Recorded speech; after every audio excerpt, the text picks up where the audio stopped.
So, the importance of dental care after 50 is real. I just got home recently. I just rinsed my mouth with some salt water, and this side of my mouth is still is swollen. I don't know if you can see it. I can barely smile. Like, they put some anesthesia. They injected me with anesthesia on that side. Dental care after 50 is so important. Dental care, period, not just after 50, is important.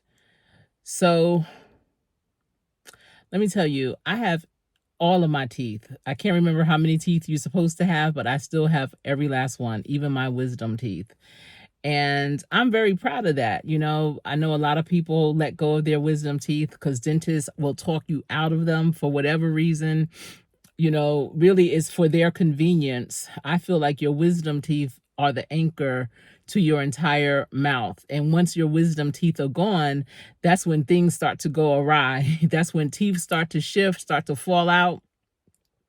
I could barely talk with my lips like this. My concern with my mouth being like this is that in a couple of hours this evening, I am doing a live in-person presentation, and the presentation is going to be at least 30 to 45 minutes of me just presenting the information, and that's not even in considering the questions afterwards. So I am trying to talk to wear off some of this anesthesia on my mouth.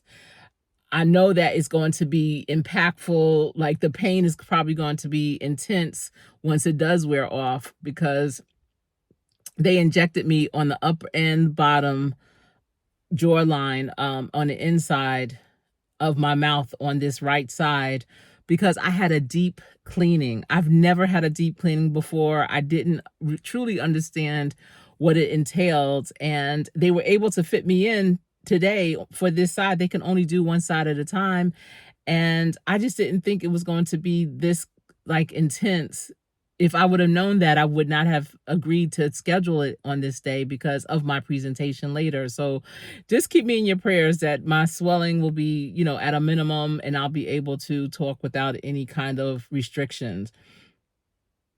It's so weird. So listen, when I was in third grade, when I was 8 years old in 1978, in the 1900s, I had a bike accident. One of my dear friends, her name was Jackie Super, came over, and she lived down the street from me. And I lived kind of like on a hill, a slope of a hill, and I lived on the top. And it was time for her to go home. And so I asked my mother, could I ride my bike, to go with her to her house and then ride back up?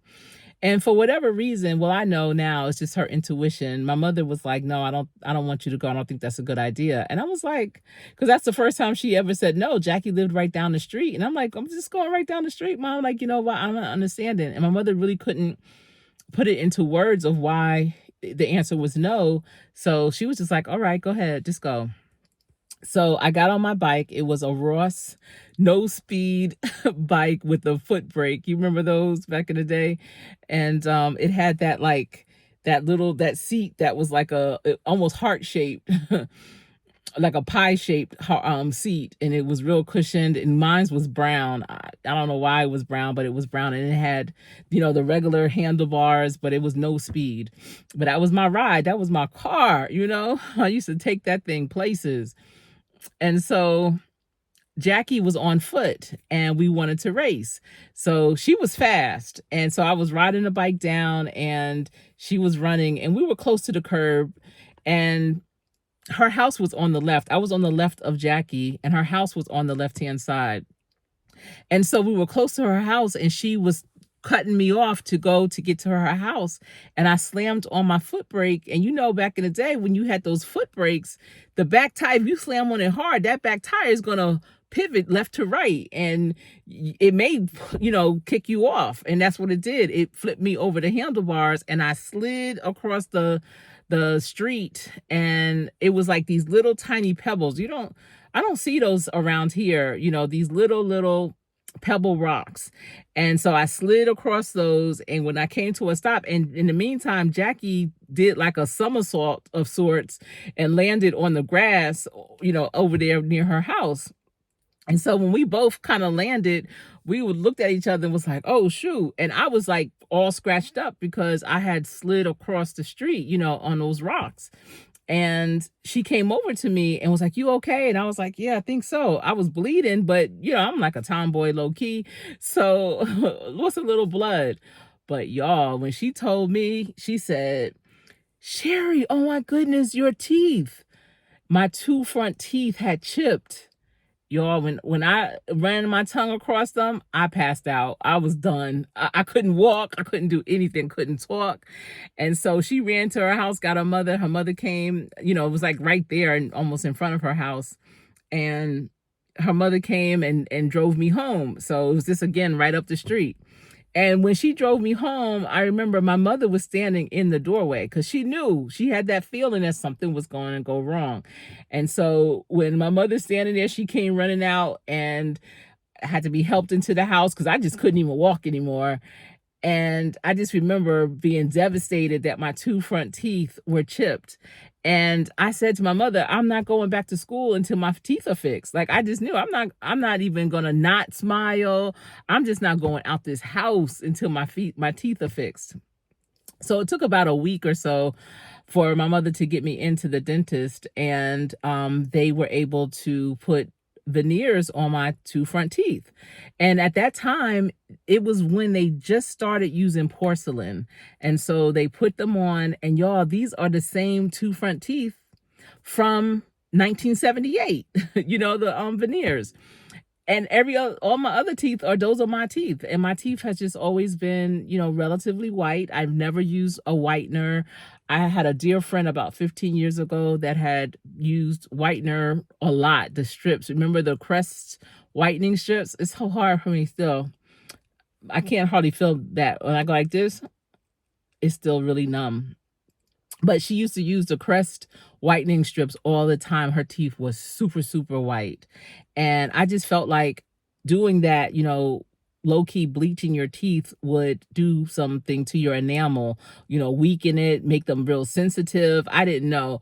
Let me know if you've ever whitened your teeth and what side effects did you experience with that, years later or whatever. But people whiten their teeth, but they always say your teeth should not be any whiter than the whites of your eyes.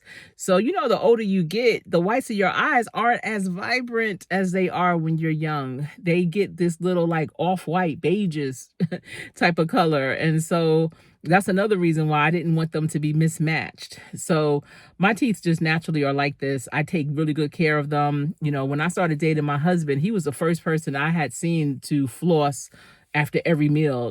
He was really good at flossing. And so that got me into the habit of flossing. So I floss all the time too. And I think that really helped with my teeth health. And so over the years, going to the dentist, my cleanings were very minimal. They would just kind of put the tools on, really no real big plaque buildup or anything like that. But I feel like since C19 happened, a lot of doctors are trying to make up for what they may have lost during a time when we really weren't going to the doctors or, non-essential doctors during that epidemic.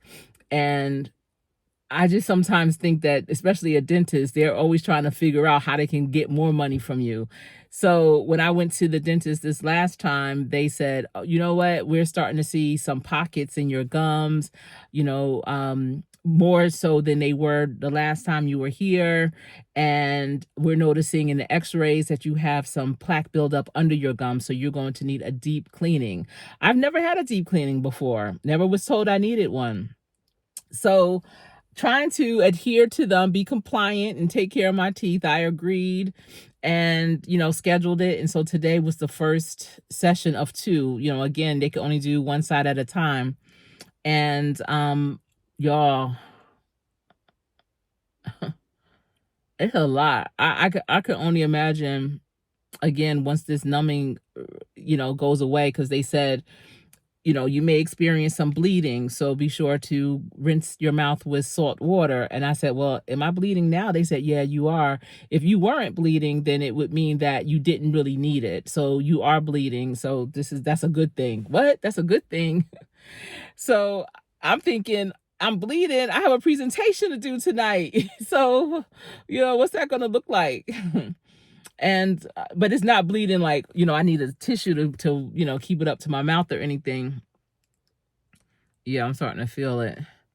So, I'm just here to tell you, this is a PSA. Take care of your mouth. They said that by doing that deep cleaning, they'll be able to get into if there's any bacteria that's developing. They're getting that plaque that's under the gums, and my teeth should be good as new. Since I still have my wisdom teeth, they're always talking about them. And they said, oh, you have one at the top and it looks like it has a cap on it that's getting ready to come off. It's like hanging by the thread. You should just get the tooth pulled. What? I'm not getting that tooth pulled. If that cap or whatever, the filling comes out, it's a filling. If the filling comes off, then y'all just need to put another one up there because it's not even bothering me. I don't even remember getting a filling up there. And the fact that I have a filling up there, it probably was put up there 20, 25 years ago.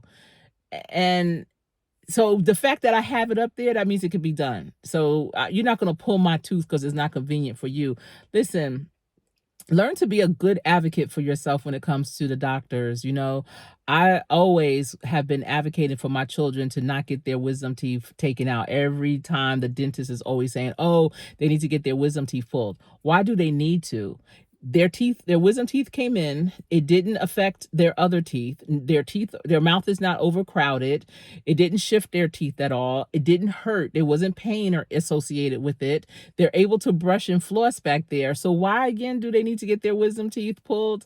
And then when they became older teenagers and would be able to go to the dentist on their own, they would always come back with a slip to get their wisdom tooth pulled. And I'm like, I promise you, y'all are not getting your wisdom teeth pulled, not on my watch. And now that they're young adults, I've been putting that into their head and in the atmosphere for so long until now they are, advocating for themselves to not get their wisdom teeth pulled. My husband got his wisdom teeth pulled and he has had challenges with his teeth since then. I'm telling you, your wisdom teeth are the anchors to your entire mouth. And I think when they are taken out, it just makes things kind of go awry. It may not happen right away, but over time it will. For me to still have all my teeth in and they're basically in check, I think that's amazing to be over, I'm 55 years old. And so many people I hear, not realizing it probably is because they got their wisdom teeth. When their teeth start to shift, they blame it on age. Oh, I'm a certain age and I'm a certain age and so my teeth are starting to shift. No, that's not the case at all. So, have those conversations with your dentist. I really need to be a fly on the wall at one of these dental conventions to hear what's really going on. Why are they trying to make people get their wisdom teeth pulled? I mean, are wisdom teeth valuable? Are they taking them somewhere and selling them or something? I'm not understand. Why? Are they putting it into a bucket or a bag and it's just gathering all this extra wisdom that they want for themselves? I just don't get it. So I still have my wisdom teeth. And then also another reason why to take care of your teeth is because your mouth is the gateway to your entire body. That's that cavity that everything flows through. And I remember in the 70s, again, one of my father's really dear friends that he grew up with, they were both up in New Jersey. He lived a block over with his wife and family. His wife and my mother were really good friends. Their children and my older brothers were the same age. They used to go on vacations with my parents back in the 70s, going to Jamaica, Bahamas, just Martha's Vineyard. They traveled together. He owned his own business too. It was a great, great friendship. Well, he used to smoke cigarettes. My father used to smoke cigars. But the thing about my father smoking cigars, I never saw him with a full cigar. I always saw his cigars are like the little nubs, and he would just have them in his mouth when he was working or just doing whatever. He would just have the cigar hanging from his mouth. Like I never even seen him light a cigar. I never saw it lit in his mouth. I never saw him smoking it, nothing. It would just be in his mouth. But one day his best friend went to the dentist. I don't know if it was to get his teeth cleaned, if he wanted to get a tooth pulled, was having challenges. I don't know. But he went to the dentist because I was a little girl. But I know that he went to the dentist, and when he opened his mouth to get examined, the dentist said, I can't do anything with you. You need to go straight to the hospital. Go to the emergency room right now. He went to the emergency room, and turns out he ended up with throat cancer. And back then in the 70s, 60s, 70s, when you had cancer and if they operated on you, they would always say, when the air hit the cancer, it spreads.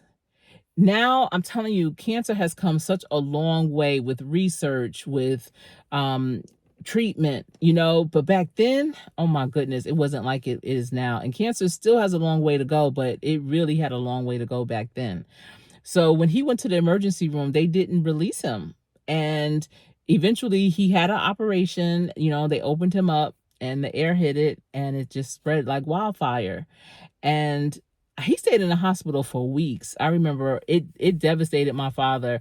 It made my father give up cigars cold turkey. No more. No more. I never saw him with a cigar after that. Never. His friend came home. I think he might have been back and forth to the hospital. I don't know. I was a little girl living my best life, and I was around the situation, but I can't recall the exact timeline of things. But I do remember him coming home for a little bit. I don't know if he went back to the hospital, came home again, or what that was, but he ended up passing away relatively soon after his diagnosis, maybe within a year or two. And it, like I said, it shook my father. It made him stop smoking. My father's 86 now. His friend and him were 42 when this happened. Just like my father's brother, he was an alcoholic. And when my father went to the hospital, when my uncle was in the hospital to visit him, and the doctors showed my father what his liver looked like. When my father saw that, he stopped drinking, period.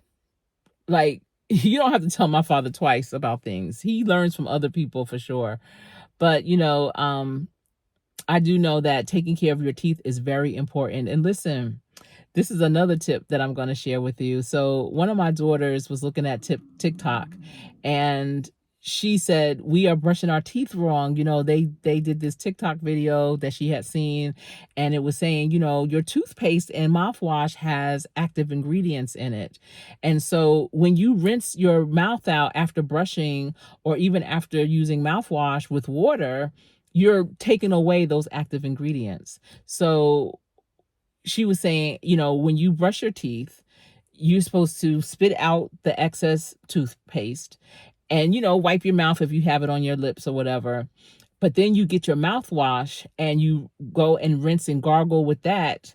And that's where you're rinsing the excess toothpaste out of your mouth, and you spit that out and maybe spit out a couple of times, but don't rinse it with water, because when you rinse it again with that water, it's taking away those truly active ingredients. And y'all, when I started doing that, what? My mouth stays so fresh all day, and I feel like my teeth are extra clean. I want you to just try it, just at least one time. But it is a game changer, and I can definitely see the difference and feel the difference.